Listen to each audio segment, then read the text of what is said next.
Developed economies, पहले नाम दिखा देता हूँ कौन कौन सी है। Developed economies, full settled, A1, number one, top economies, not number one, top economies. America, the biggest economy in the world. अच्छा, जब हम ये वर्ड यूज करते हैं ना, biggest economy in the world, तो क्यों यूज, क्या सोच के कर, क्या सोच के कर रहे हैं भाई? अगर हम ये कहते हैं कि Elon Musk is the most rich, is the richest person in the world, तो हम क्या कहते हैं, क्या देख के कहते हैं? ऑफ कोर्स उसकी वेल्थ देखेंगे ना यार, कि अगर Elon Musk richest person in the world है तो उसकी वेल्थ होगी सबसे ज्यादा। समझ में आ गई बात? पैरामीटर ऑफ जजमेंट क्या है। तो अमेरिका, मैंने आपसे क्या कहा, is the largest and the strongest economy in the world. तो इकोनॉमी का मतलब कंट्री, तो क्या देख के कहा? बड़ा इंपॉर्टेंट सवाल है, बच्चों को ये नहीं पता होता। आई एम श्योर कि काफी क्लास में बच्चों को नहीं पता होगा। स्ट्रॉन्गेस्ट इकोनॉमी या वीकेस्ट इकोनॉमी में कैसे पता चलती है? उसकी जीडीपी को देख के। कुछ याद आया Pakistan studies? GDP, gross domestic product. और ये क्या होती है सर? बड़ा मुश्किल काम बता रहे हैं, मुश्किल नाम बता रहे हैं। ये होती है कंट्री की इनकम। आई समझ? जैसे इलॉन मस्क की इनकम या उसकी वेल्थ बताती है वो रिचेस्ट है, इसी तरह अमेरिका की इनकम या उसकी वेल्थ बताती है कि वो रिचेस्ट है। कंट्रीज में रिचेस्ट कौन है? अमेरिका। चलता हूं मैं तुम्हें कुछ स्टैटिस्टिक्स भी दिखा दूंगा तुम्हारी सेटिस्फैक्शन के लिए, कि कौन सी कंट्री कहां खड़ी है, लार्जेस्ट इकोनॉमी कौन सी है, सेकंड लार्जेस्ट कौन सी, will talk about it, don't you worry. So ये डेवलप्ड कंट्रीज डेवलप्ड क्यों होती हैं भाई? इनमें क्या कैरेक्टरिस्टिक्स होते हैं? अब सारे कैरेक्टरिस्टिक्स तुम्हें मैंने अनडेवलप्ड में पढ़ाया ना, अभी उनको ऑपोजिट कर दो। कितना आसान है तैयारी करना। पॉवर्टी होती है, अनएम्प्लॉयमेंट होती है, जहां पर केओस होता है, पॉलिटिकल करप्शन होती है, तो उसको ऑपोजिट कर लो, डेवलप्ड हो जाएगा। खत्म, पढ़ाने की जरूरत ही कोई नहीं है। तो यहां पर टेक्नोलॉजिकली एडवांस्ड इनोवेटिव कंट्रीज मिलेंगी आपको। आप जब कोई भी नया ब्रांड खरीद के लेकर आते हैं, नई टेक्नोलॉजी लेकर आते हैं, आप बोलते हैं सर यूरोपियन टेक्नोलॉजी है, ये जर्मनी ने ईजाद किया है, ये सर ये अमेरिका का प्रोडक्ट है, जरा देख के हाथ लगाइएगा, सर ये यूरोप से आया है। बड़े प्राउड होकर बताते हो ना, कभी बोला है सर ये पाकिस्तानी है? बड़े फख्र से नहीं बोला ना। प्राउड मोमेंट नहीं होता हमारे लिए जब हम पाकिस्तानी प्रोडक्ट यूज करते हैं। हमारे लिए प्राउड मोमेंट जब होता है ना, कि जब हम फॉरेन प्रोडक्ट यूज कर रहे होते हैं, खासतौर पर वेस्टर्न प्रोडक्ट। ठीक है, तो हम कहते हैं सर ये अमेरिकन है, सर ये ब्रिटिश है, सर ये यूरोपियन है। तो यहाँ क्यों कहते हैं हम? आप लोग बिल्कुल सही कहते हैं। या जापान, जापानीज है, यस, जापान भी बहुत आगे था, थोड़ा पीछे चला गया। कि हम यूं इसलिए कहते हैं कि जब फॉरेन प्रोडक्ट्स होती हैं बड़ी रिलायबल होती हैं। Talk about any original electronic product, mobile phone, laptop, music products, pianos, guitars, कपड़े, क्लोथिंग, कोई भी चीज उठा के देख लो यार, कोई सॉफ्टवेयर, हाँ, कोई भी सर्विस, तो आप बोलते हो सर ये अमेरिकन बैकग्राउंड है, सर ये यूरोपियन बैकग्राउंड है, तो आप कहते हो सर ये ब्लूटूथ। शायद किसी को पता हो क्लास में, ब्लूटूथ कहां से आया? कितनी इंपॉर्टेंट टेक्नोलॉजी है। मोबाइल फोन्स में इनकॉर्पोरेट हुई है आज से 16-17 साल पहले। 2007, 2008 में और 2005 में ब्लूटूथ मोबाइल फोन्स में आया है, जिससे आप दूसरे डिवाइसेस कनेक्ट करते हो। आजकल तो एयरबड्स भी सब कुछ ही कनेक्ट हो रहा है, तुम्हें पता ही है, वायरलेस टेक्नोलॉजी है। तो ब्लूटूथ, आप गूगल मत कर लेना, मैं बता देता हूँ, स्वीडन ने किया है। ठीक है, स्वीडिश इन्वेंशन है। इस तरह और भी है। इंटरनेट अमेरिकन इन्वेंशन है।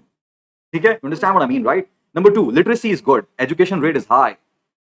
लिटरेट लोग वहां बहुत ज्यादा होते हैं, यहाँ पे कम होते हैं, वहां ज्यादा होते हैं।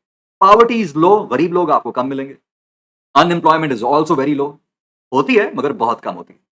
Luxury demand is high, luxuries वहां पे आम कॉमन होती है। वहां पर घर, गाड़ी, बंगला, कपड़े, जॉब, ये प्रॉब्लम्स नहीं है। वहां पर प्रॉब्लम्स कुछ और हो सकते हैं। ठीक है, हमारे यहाँ प्रॉब्लम्स कुछ और है, वहां प्रॉब्लम्स कुछ और हैं वेस्टर्न वर्ल्ड के अंदर। तो जब जो जो आपकी डेवलप्ड कंट्रीज हैं, वहां लग्जरीज की डिमांड आपको हाई नजर आएगी।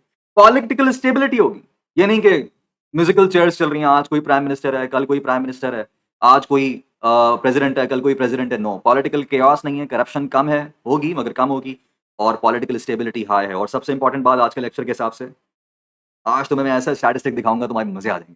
थोड़ी देर क्लास में मेरे साथ रहना है तुम्हें, ठीक है? मजे वाला स्टैटिस्टिक देखना, चटपटा, तो मैं दिखाता हूँ, मैं मजा आएगा तुम्हें, तो मैं थोड़ी देर में दिखाता हूँ। प्राइवेट सेक्टर की इंडिपेंडेंस हाई है, और प्राइवेट सेक्टर क्या होता है मेरे बच्चे ऐसी कंट्रीज में? Very strong, very strong. तो मैं एक स्टैटिस्टिक बताऊं मजे का, एक मजे वाली बात सुनोगे, जिसको सुन के मजा ही आ जाएगा। वो ये है कि ये मैं तुम्हें प्रूव करता हूं अभी। दुनिया की सबसे स्ट्रांग इकॉनमी कौन?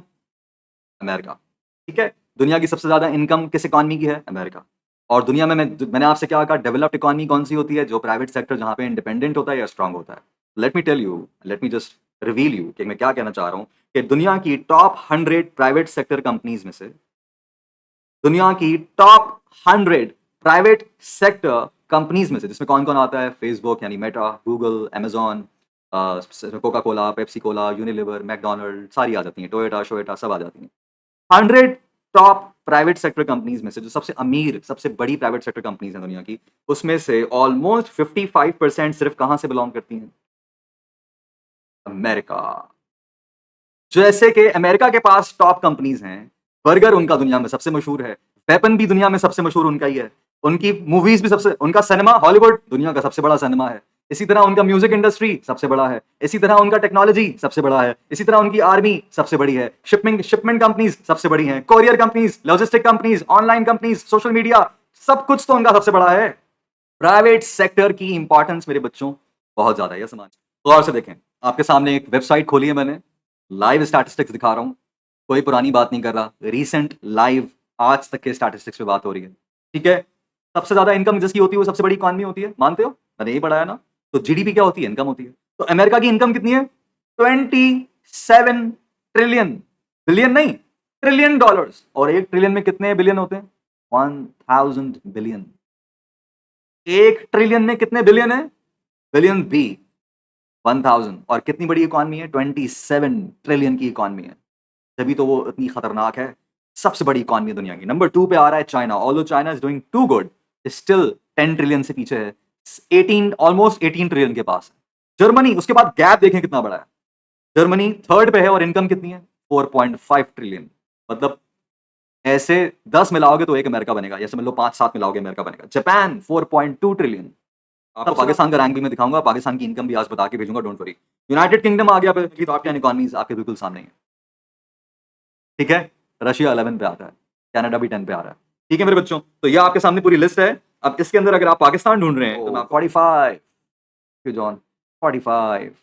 कितनी इकॉनमी है पाकिस्तान की? इनकम 337 बिलियन ओनली, यानी कि इंडिया हमसे 10 टाइम्स बड़ी इकॉनमी है। अगर हम 10 रुपए कमाते हैं तो वो 100 रुपए कमाता है, अगर हम 100 रुपए कमाते हैं तो वो 1000 रुपए कमाता है। अगर पाकिस्तान के पास रिसोर्सेज कितनी है? टॉप 10 टॉप 20 में आने वाली। और पाकिस्तान कहाँ खड़ा है? 45th पे। पाकिस्तान कोई मुकाबला ही नहीं है ना, मतलब अमेरिका से हमारा, ठीक है। तो ये हो गया बेटा इकॉनमी का साइज में।